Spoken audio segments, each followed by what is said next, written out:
Good morning, students. In my previous video, I have introduced the basic concept of center of mass and given you the formula how to find position of center of mass. Today, we will discuss few numericals on the concept. First of all, here, let me see this figure. This figure shows a uniform square from which 4 identical corners are removed.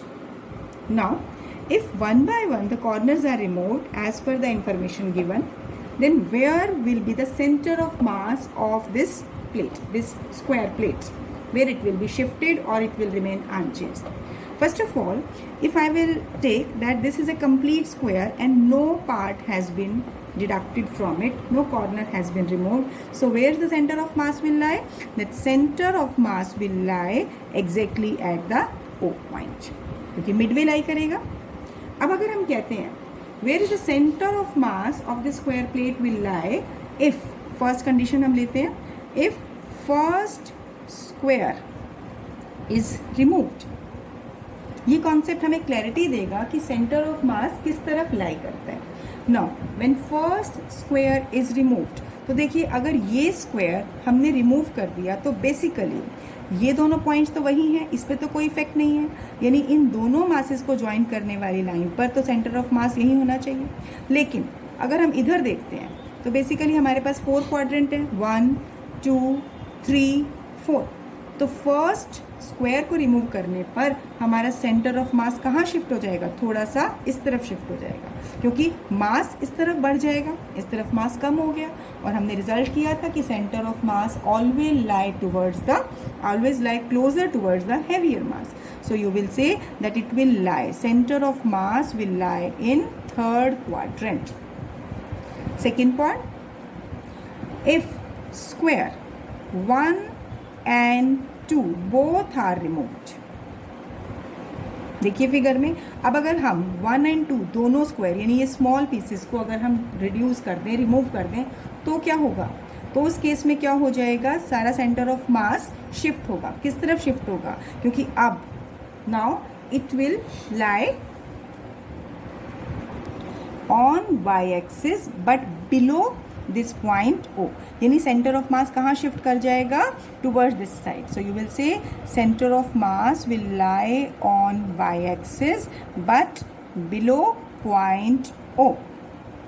Now third point, let we take when square 1 and 3 both are removed. See, 1 and 3 both the squares are removed. सो जितना मास यहाँ से कटा, क्योंकि identical squares हैं, उतना ही मास यहाँ से cut गया, तो उस केस में रिमूव होने पर there will be no effect on centre of mass. So it will remain unchanged. It will lie exactly at point O. And one last case I will take for it, if 1 2 and 3 squares are removed. अब अगर हम 1 2 3 square को cut कर देते हैं तो क्या होगा? तो सेंटर ऑफ मास कहाँ शिफ्ट हो जाएगा? फोर्थ क्वाड्रेंट में.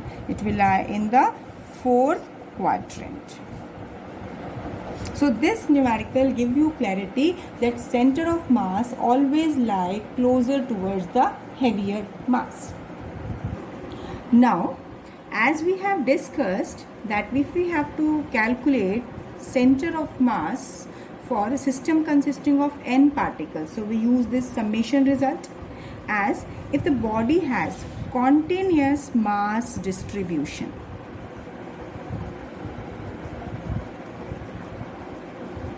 When there is continuous mass distribution, then this summation is replaced by integration.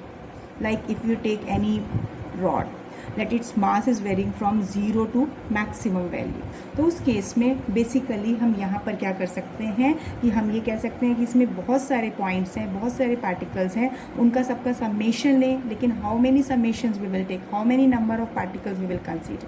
तो उस केस में बेटर वे रहता है कि we will take its integration.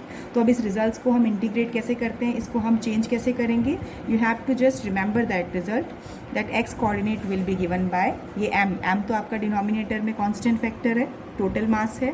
Integration लगा किसके ऊपर? क्योंकि मास के ऊपर इंटीग्रेशन लगे, क्योंकि मास ऑफ पार्टिकल्स वेरी कर रहे हैं, तो x coordinate and integration over the mass.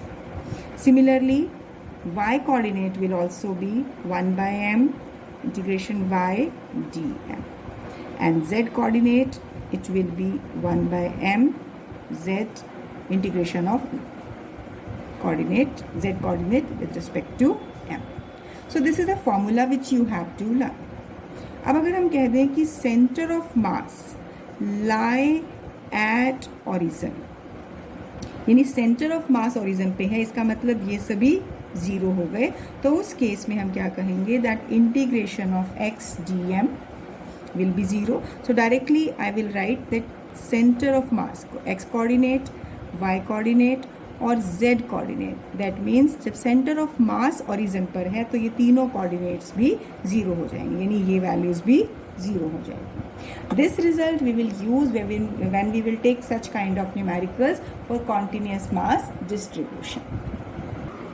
So today let me discuss numericals on the basis of center of mass. First of all we will take basic numericals. First numerical is if three equal masses are at three vertices of an equilateral triangle.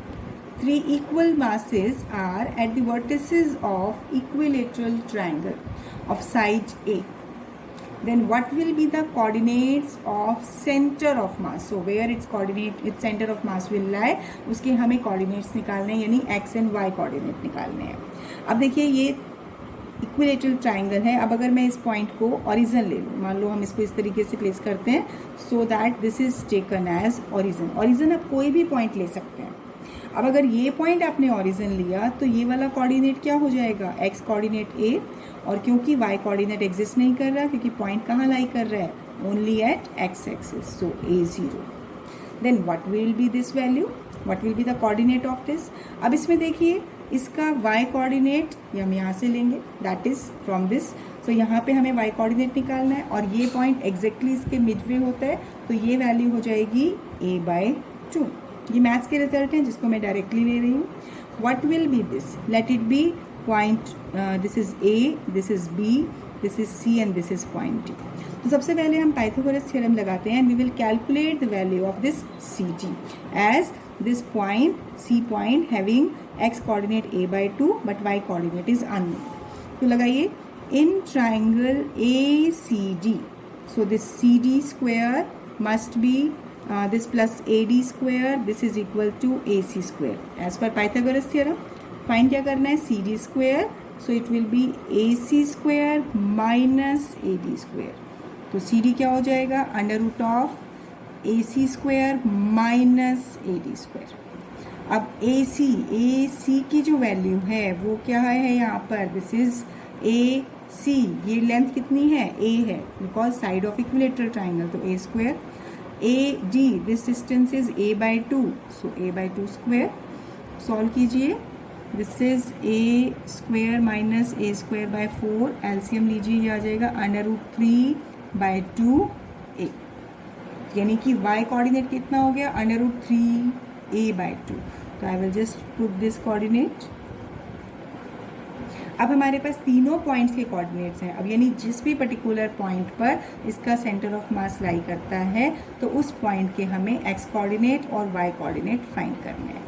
तो लगाइए x coordinate के लिए m1 x1 plus m2 x2 plus m3 x3 divide by sum of all the masses. As masses are identical, so I will replace it by m each. x1 coordinate कितना है, 0. x2 coordinate, this is a, and x3 coordinate you can see here, this is m into a/2. x3 coordinate is a/2. तो मास हो गया m plus m. Result क्या आएगा यहाँ पर, m a, ये तो 0 हो गया, ये हो जाएगा 1 प्लस 1/2 डिवाइड बाई 3m. तो यहाँ से जब हम इसका एलसीएम लेते हैं और सॉल्व करते हैं तो ये आ गया a/2. अब मेथड बिल्कुल सिंपल है, बस हमें कोऑर्डिनेट्स आइडेंटिफाई करने हैं. तो ऐसे ही अगर हम y कोऑर्डिनेट निकालें तो y विल बी m. अब मैं डायरेक्ट ले रही हूँ, फॉर्मूला नहीं रख रही. m इंटू, देखिए यहाँ y कोऑर्डिनेट फिगर में देखिए कितना है, 0, और second coordinate y2 y1 coordinate 0 है y2 कोऑर्डिनेट भी 0 है, लेकिन y3 कोऑर्डिनेट हमने फाइंड किया है। तो लिखेंगे कैसे, m into 0 plus m into 0 plus m into √3a/2 divide by 3m। सो यहाँ से हो जाएगा √3am/2 इंटू 3m। सो ये हो जाएगा यहाँ से आपका सॉल्व करने के बाद, दिस इज √3/6a। तो इसका मतलब सेंटर ऑफ मास के कोऑर्डिनेट्स कितने हो गए यहाँ पर, इसके क्या क्या हो गए, a/2 √3a/6। So basic concept क्या है, यही जो हमने फॉर्मूलेज अप्लाई किए हैं, इन्हीं के बेसिस पर now we are calculating it. So this is the simplest cases we are discussing. Next numerical, here this rectangular, this is L-shaped lamina, this is not rectangular, this is L-shaped lamina has been given, where figure has been given to you, and mass of the lamina is 3 kilogram. Now you have to find center of mass of this L-shaped lamina. See here, this lamina, if we have shown here as the coordinates have been given, so first of all we have divided into 3 parts. That it be C1 is the center of mass of this part, C2 is the center of mass of this part, and C3 is the center of mass of this third part. So what should we do? Formula हमें वही लगाना है पूरे system के लिए जो अभी हम यूज़ कर रहे हैं x और y कोऑर्डिनेट्स के लिए, लेकिन सबसे पहले हमें इनका सेंटर निकालना होगा। अब देखिए, अगर हमारे पास C1 सेंटर निकालना है तो यानी इन दोनों के कोरस्पॉन्डिंग ये वाला कोऑर्डिनेट 0 है और ये कोऑर्डिनेट 1 1, तो एग्जैक्टली इनके मिडवे लाई करेगा। तो ये C1 कोऑर्डिनेट कैसे निकलेगा, 0 + 1/2 0 + 1/2, यानी इन दोनों की पोजीशन का मीन, क्योंकि हमने सेंटर ऑफ मास का फॉर्मूला बताया था ना, R1 + R2/2, यानी इनकी पोजीशन जो हम देख रहे हैं C1 के विद रिस्पेक्ट में। सो 0 + 1/2 0 + 1/2, सो कोरस्पॉन्डिंगली C1 कोऑर्डिनेट्स आ गए 1/2 1/2। ऐसे ही C2 निकालिए। अब C2 के लिए देखिए, ये पॉइंट हमें मालूम है, ये पॉइंट नहीं है, चाहे तो हम निकाल भी सकते हैं, दिस पॉइंट विल बी 1, क्योंकि ये 1 0, पर हम किसी एक से यूज़ कर सकते हैं। C2 कोऑर्डिनेट क्या होगा, 1 + 2/2, 1 + 0/2, यानी C2 इज 3/2 1/2। अब C3 देखिए, C3 के लिए जब हम देख रहे हैं तो हमारे पास ये कोऑर्डिनेट गिवन है 0 2 और ये वाला 1 1, तो इन दोनों का मीन लेंगे 0 + 1/2 2 + 1/2, यानी ये हो जाएगा आपके पास 1/2, दिस इज 3/2। अब हमारे पास 3 सरफेसेस हो गए, उन तीनों सरफेसेस का सेंट्रल पॉइंट हमें पता है। अब हमें इस पूरे लेमिना का centre of mass find out करना है। So here mass of complete lamina is 3 kilogram. तो अगर हम ये कहते हैं कि मान लो, क्योंकि हमने इसको 3 इक्वल पार्ट्स में डिवाइड किया है, mass of each part is 1 kilogram, right. So now here this total mass, क्योंकि इस पार्ट का मास इसके सेंटर पे लाई करेगा, same is here same is here. So if we have to calculate x coordinate, now here 1 kilogram mass corresponding to this center, 1 kilogram for this one and 1 for this one. So here x coordinate निकालेंगे तो m मास क्या हो गया, 1 × 1/2 + 1 × 3/2 + 1 × 1/2 divide by 1 + 1 + 1 3। तो आप solve कर दीजिए इसको, ये क्या होगा, 1 + 3 + 1/2 × 3, so it is 5/6 metre, right. Whatever be the value that will be given, अगर सेंटीमीटर है या मीटर है, जो भी यूनिट आपको गिवन है, क्योंकि फिगर में एज सच हमें कोई यूनिट गिवन नहीं है। अब इसी तरीके से y सेंटर ऑफ मास है, तो क्या होगा, 1 × 1/2, you can see here centre of mass points are there, 1 × 1/2 + 1 × again 1/2 + 1 × 3/2, so I am writing here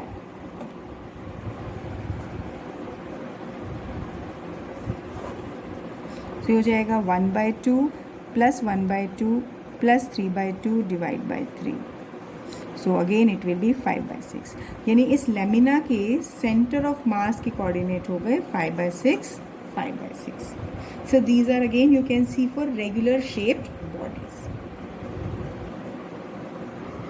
Now next numerical, show center of mass of uniform rod of mass m and length L lie at its midpoint of the rod.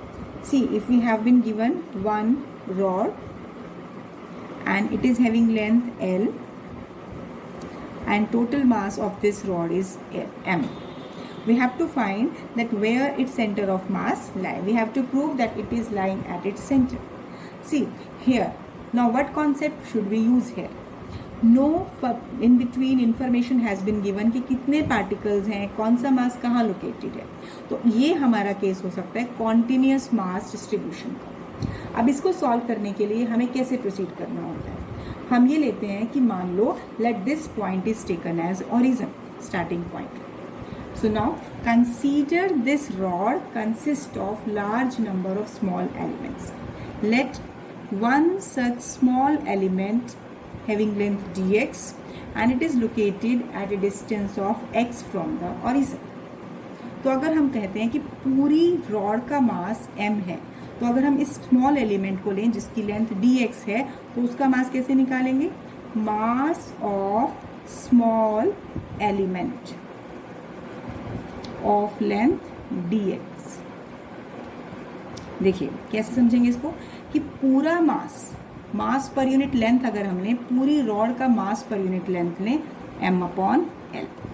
अब हमें क्या निकालना है? मास इस portion का, यानी मास निकालना है. अब यहाँ मास पर यूनिट लेंथ को अगर हम लेंथ ऑफ दिस एलिमेंट से मल्टीप्लाई कर दें तो हमें मिल जाएगा mass of this small element, right. So we are taken mass of this small element. Let we denote it by dm. क्यों? क्योंकि हमने बहुत छोटा एलिमेंट लिया है और उसके स्मॉल मास को हम dm से डिनोट कर रहे हैं. I am repeating this point. यही एक पॉइंट है जो थोड़ा हमें ध्यान से समझना है कि पूरी रॉड की लेंथ पर ये मास डिस्ट्रीब्यूटेड है, तो हमें इस स्मॉल पोर्शन का मास निकालना है. तो हम लगाते हैं कि टोटल हमें स्मॉल मास निकालने के लिए हम क्या करते हैं? Mass per unit length multiplied by the length of that small element. अब सेंटर ऑफ मास कहाँ लाई करेगा? क्या इसका y कोऑर्डिनेट भी होगा? नहीं, क्योंकि it is along, because we are taking only it along the x axis. We are not talking about its dimension. We are taking just a straight line. एक तरह से रॉड ली है जिसकी थिकनेस को हम कंसीडर नहीं कर रहे हैं. तो इसका मतलब इसका सेंटर ऑफ मास सिर्फ x एक्सिस पे लाई करेगा. तो x कोऑर्डिनेट होगा उसका सिर्फ. अब इसके लिए हमारा फॉर्मूला कौन सा लगेगा? या हम फॉर्मूला यूज करेंगे इंटीग्रेशन वाला, दैट इज x dm. अब इंटीग्रेशन के लिमिट्स कहाँ से कहाँ तक होगी? Here you can see that mass तो टोटल कितना है? m है. लेकिन यहाँ देखिए हमारा dm टोटल मास को हमने dx की फॉर्म में चेंज किया है. तो यहाँ पर हो जाएगा x, मास की वैल्यू पुट की m/L इंटू dx. तो इसका मतलब अब ये मास पर यूनिट लेंथ को हम इंटीग्रेशन से बाहर ले आते हैं.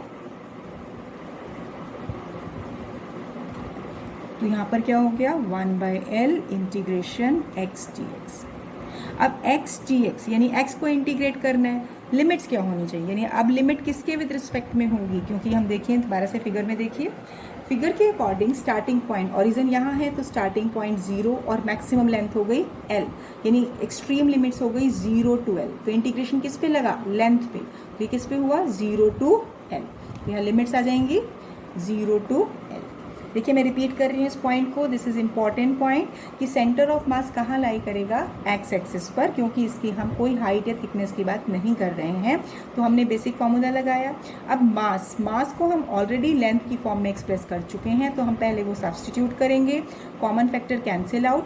अब देखना है कि इंटीग्रेशन की लिमिट्स क्या है, क्योंकि इंटीग्रेशन लेंथ के ऊपर है. अब dx length, see in the figure, ये dx लेंथ यानी एक स्मॉल पोर्शन है लेंथ का. तो इसका मतलब ये लेंथ कहाँ से कहाँ? बिल्कुल मिनिमम से मैक्सिमम तक वेरी कर सकती है. मिनिमम बिल्कुल स्टार्टिंग यानी 0, कोई भी एलिमेंट लेंथ ना हो. और अगर हम ये पूरा बड़ा लेंथ ले लें तो मैक्सिमम लिमिट हो गई L. So here limits of integration is from 0 to L. Now simplify it. Integrate करेंगे तो हो जाएगा x²/2. Then you will substitute the limit. It is L²/2 - 0. तो ये आ जाएगा आपके पास, this is L/2. So now this we have been asked to prove. Show center of mass of a rod of mass m and length l lie exactly at the midpoint, यानी l/2 का मतलब क्या हुआ कि centre of मास बिल्कुल इसके central point पे lie करेगा, यानी मिड ऑफ लेंथ. सो यही हमें प्रूव करना है. एक्चुअली ये ज्योमेट्रिकल शेप है तो उसमें एग्जैक्टली हमारा सेंट्रल पॉइंट पर ही लाई करना चाहिए, वही हमने प्रूव कर दिया. लेकिन इस केस में हमें कॉन्टिन्यूस मैथड यूज़ करना पड़ेगा.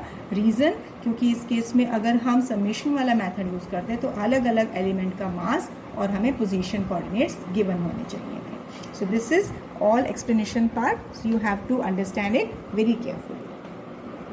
Now next numerical we are taking, find position of center of mass of this T-shaped plate from point O. Here point O, that is origin point, has been given here as it has been given in the statement.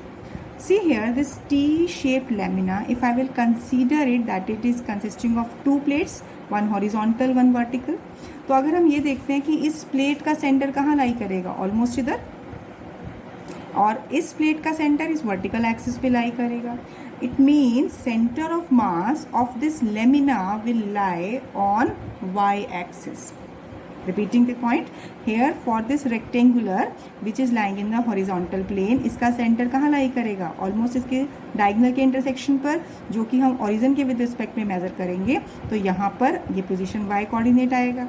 अब अगर हम ये वाला rectangular lamina देखते हैं तो इसके corresponding भी इसका सेंट्रल पॉइंट इधर लाई करेगा. यानी एक्चुअली जब हम इसको देख रहे हैं तो सारे कोऑर्डिनेट्स, यानी फर्स्ट ओरिजिन फर्स्ट रेक्टेंगल का, सेकेंड ओरिजिन सेकेंड रेक्टेंगल का, ये सब कहाँ लाई कर रहे हैं, वर्टिकल एक्सिस पे. तो पूरे सिस्टम का centre of mass vertical axis यानी वाई एक्सिस पर लाई करेगा. For it let we are taking, अब इसमें let we are taking one particular point that how to proceed. इस तरह के न्यूमेरिकल्स में सबसे पहले हम लेंगे let mass per unit length, sorry not length, per unit area, क्योंकि ये एक एरिया एलिमेंट है और ये भी एरिया एलिमेंट है. So per unit area of this rectangular plate, इसको हम ए से डिनोट कर देते हैं. कोई भी सिंबल ले सकते हैं, ए, सिग्मा, एम, कुछ भी ले सकते हैं. Mass per unit area of plate हमने ए लिया है. अब हम देखते हैं इस पूरे पोर्शन का, यानी ये हॉरिजॉन्टल जो प्लेट है इसका मास कितना होगा. तो मास ऑफ हॉरिजॉन्टल पोर्शन. अब मास निकालने के लिए सबसे पहले हमें इसका एरिया पता होना चाहिए. इस रेक्टेंगल की लेंथ है 8 एंड ब्रेथ है 2, तो A1 एरिया इसका हो जाएगा 8 इंटू 2 यानी 16 सेंटीमीटर. अब इसका भी निकाल लेते हैं. इस रेक्टेंगल की लेंथ है 6 और ब्रेथ हो गई 2, तो 6 इंटू 2 ये हो गई 12 सेंटीमीटर. दोनों का ही हमने पोर्शंस का एरिया निकाल लिया. अब आइए mass of horizontal portion. Horizontal portion का मास निकालने के लिए हम क्या करेंगे, एरिया A1 को हम A से मल्टीप्लाई करेंगे. क्या A? This is mass per unit area. Don't get confuse with the symbol. आपको कन्फ्यूजन रहती है तो आप M भी यूज़ कर सकते हो, क्योंकि आपको लगता है कि ये मास के बारे में बात हो रही है, तो आप A यूज़ कर लो और M. It depends upon you कि आप सिंबल कौन सा यूज़ करते हैं. तो यहाँ पर मैंने आप इनिशियली A लिया है तो मैं उसी से कंटिन्यू कर रही हूँ. अब एरिया ऑफ हॉरिजॉन्टल प्लेट क्या है, 16, और मास पर यूनिट लेंथ, मास पर यूनिट एरिया है 8. Late it B question 1.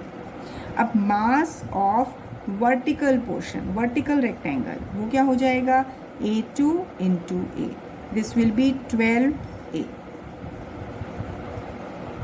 अब हमारे पास दोनों पोर्शंस का मास आ गया है, जो अगर हम ये कहें कि फर्स्ट रेक्टेंगल के लिए मास ये O1 पॉइंट पे लाई करेगा और सेकेंड रेक्टेंगल का यानी इसके एग्जैक्टली मिड पॉइंट पर यहाँ ये O2 पर लाई करेगा. अब देखिए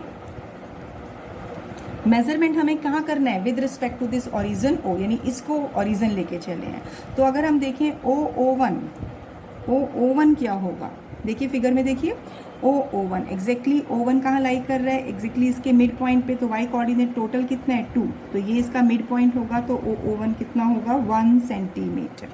this will be 1 centimetre, right. Similarly see here again in the figure O2 measure करना है. O2 में यानी कि O2 में हमें ये वाली लेंथ भी कंसीडर करनी है, प्लस एग्जैक्टली ये जो मिड पॉइंट होगा इस रेक्टेंगल का. तो ये मेजरमेंट हो जाएगा 3 और ये मेजरमेंट हो जाएगा 2. तो O2 क्या होगा 3 + 2, क्योंकि ये एग्जैक्टली इसका मिड पॉइंट होगा, तो ये हो जाएगा 3 तो हो जाएगा 3 + 2, तो क्या लिखेंगे OO2 is equal to 3 + 2 that is 5 centimetre. तो बस अब हमने कोऑर्डिनेट्स भी निकाल लिए हैं, मासेस भी निकाल लिए हैं, और हमें ये पता है कि सेंटर ऑफ मास कहाँ लाई करेगा, ऑन दिस वाई एक्सिस। अब एक मास यहाँ है, एक मास यहाँ है, इसका मतलब सेंटर ऑफ मास कहीं इन दोनों के बीच में लाई करेगा। तो हम मान लेते हैं कि let this is a point that is you can denote it as O dash. अब इसकी पोजीशन हमें कहाँ से निकालनी है, with respect to origin, let it be y. ये हमें पोजीशन O डैश दे रहा है, position of centre of mass. तो y का फॉर्मूला लगाएंगे यहाँ पर हम, क्या फॉर्मूला होगा, that is y coordinate will be m1 y1 plus m2 y2 divide by m1 plus m2। तो m1 y1, m1 मास कितना है ये हमने फर्स्ट निकाला 16a, y1 कोऑर्डिनेट यानी OO1 this is 1 plus m2 is 12a into second mass is second position coordinate 5 divide by 16a plus 12a। तो अब इनको ऐड कीजिए, तो यहाँ पर हमारे पास क्या आ रहा है, 16a plus 60a divide by 28a, यानी 76 डिवाइड बाय 28, a से a कैंसिल हो जाएगा। अब सॉल्व करेंगे तो ये हमारे पास आ जाएगा 2.71 centimetre. Right? So this is a way how we have solved such kind of numericals. Basically here when you are proceeding, main point इस तरह के numericals में हम ये एक assumption करते हैं, क्योंकि यहाँ area elements हैं और इस area element के लिए हम लेते हैं mass per unit area. This is a key point of this numerical. इस तरह के कई numericals आप practice कर सकते हैं।